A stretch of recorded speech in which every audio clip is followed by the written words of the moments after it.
Welcome to IAH 241E, Creativity and Social Entrepreneurship.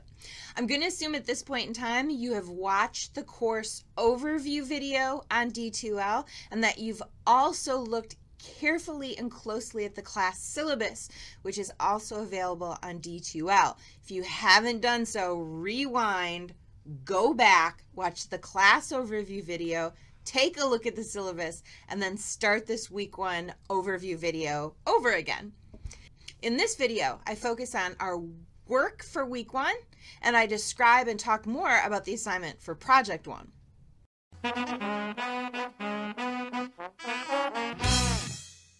The focus of this week is on what is social entrepreneurship. If you look in the week one D2L folder, you'll see we're going to read first a chapter that offers a great discussion of social entrepreneurship and social enterprise.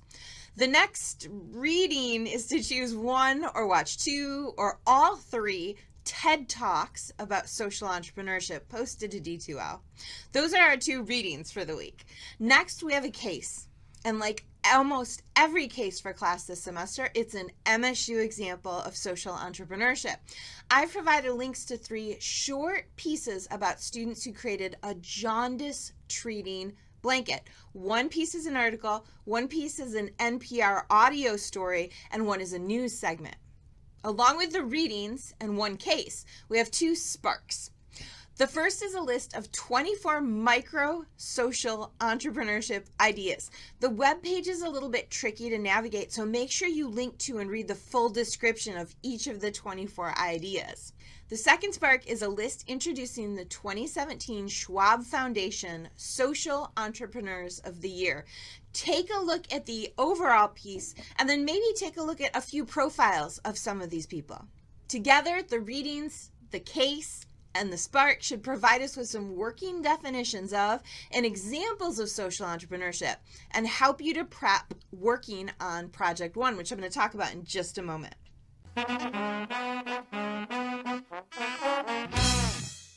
Before I provide an overview of our Project One work, I want to talk a bit about the entrepreneurial culture at Michigan State University right now and how the College of Arts and Letters specifically is contributing to this culture.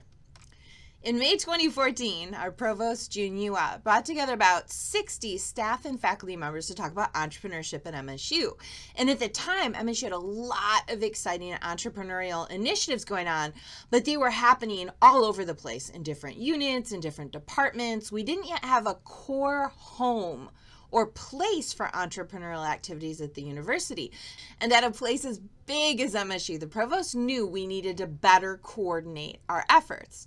And one of the things she challenged us to do was not only to coordinate our efforts, but to engage at least 2,000 undergraduate students each year in entrepreneurial activities by fall of 2016. After this big group meeting, a smaller group of about 10 of us met over the summer to talk about how we could do so, how we could get 2,000 undergrads engaged in entrepreneurial work. We came up with a set of goals that included hiring a director of entrepreneurship, establishing a minor, creating a steering committee, and more.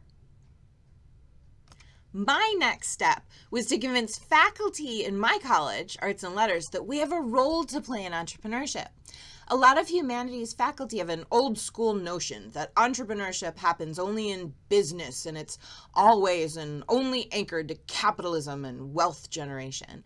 But I argued, however, that we have a strong role to play where social and cultural intra and entrepreneurship are concerned.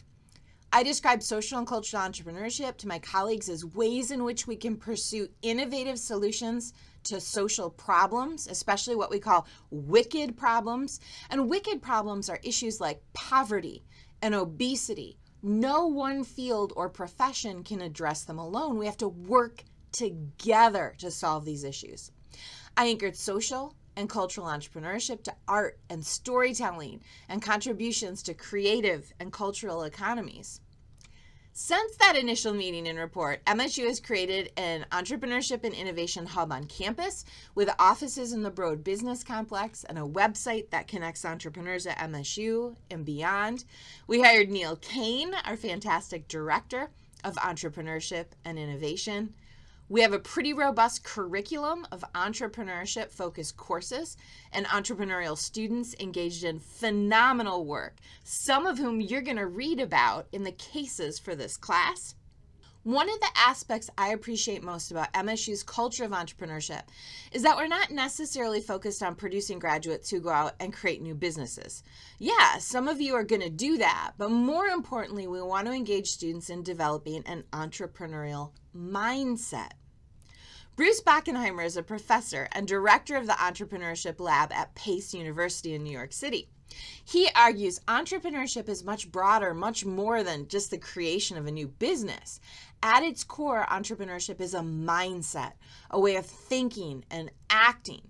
Entrepreneurship is about imagining new ways to solve problems and create value. And that value, sure, might be financial or economic, but it might also be social, cultural, technological, and more. At MSU, we've identified attitudes, skills, and behaviors that make up an entrepreneurial mindset. And they include taking initiative, being self-directed, taking risks, being flexible and adaptable, being creative and innovative, thinking critically, being oriented toward problem solving, identifying opportunities, and being able to marshal resources around you. And these attitudes and skills and behaviors apply not just to entrepreneurial thinking specifically, but to engaging in social entrepreneurial initiatives specifically. In January 2017, the Provost and Neil Kane, the Director of Entrepreneurship and Innovation, hosted a second entrepreneurship meeting.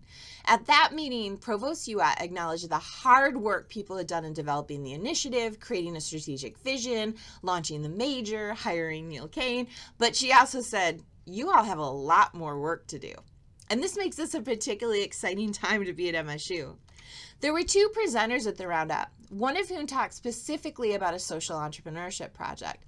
Bob Montgomery, who's on the right side here in the blue collar shirt, is a professor in fisheries and wildlife and runs a lab at MSU called RECAP, which conducts research on the ecology of carnivores and their prey. And he presented on his research in Africa, where people in the certain area he's working with use wire snares to trap animals for food, but unfortunately a snare doesn't know the difference between an antelope and a lion or an elephant. And a lot of animals get maimed by snares. And he and his research team are working with communities to gather and make art out of the discarded metal and wire snares. He showed some beautiful products of artwork made from the snares, and you can see a really early prototype here. We're going to talk more about snares to wares as one of our cases later in class. It's a great example of what can happen at a place like MSU when we have a social entrepreneurial orientation and we're able to leverage global partners and creative thinking.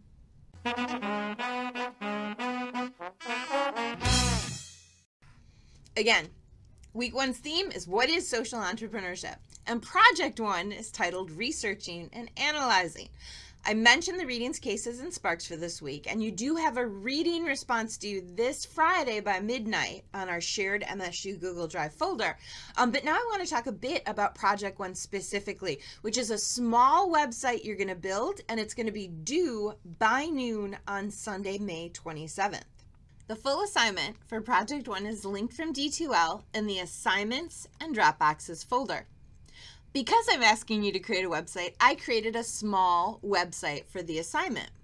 On the website you create, you'll have 3 pages. A page where you introduce yourself, a page where you offer a definition of social entrepreneurship, and a page where you describe an example of social entrepreneurship in your field or your discipline. There are lots of details and tips here on the website, including the full assignment overview and goals, requirements, some technical considerations, and some recommendations.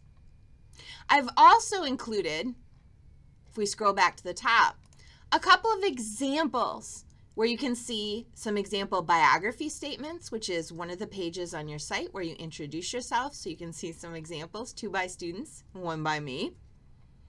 You can also see 2 example definitions. And then you can also link to 2 examples of entrepreneurship, social entrepreneurship specifically, in your field or discipline examples. They're really helpful models for what you might produce. But remember, the examples aren't necessarily templates. They're just examples. A few important considerations for Project One. First, don't just copy and paste quotes and examples. Explain and situate the work that you can include. And you can see this in the examples on the assignment website. Second, start with this week's readings and materials. Summarize chunks of the readings you found important or include examples from the readings. Please use our class materials, especially this week's and next week's readings and materials for your definitions and examples. And finally, I know some of you maybe haven't created a web page before, and that's okay. This class is a place to play, explore, and experiment. And there are some suggestions for getting started, some tools you might use, and some technical tips included on the Project One web page linked from D2L.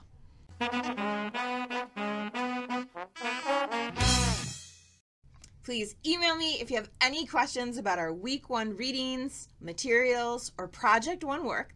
We'll work on Project One this week and next week. And next week, I'll share with you my grading rubric that I'm going to use to evaluate your Project One work, which I think will be helpful as you continue work on your website. Happy creating!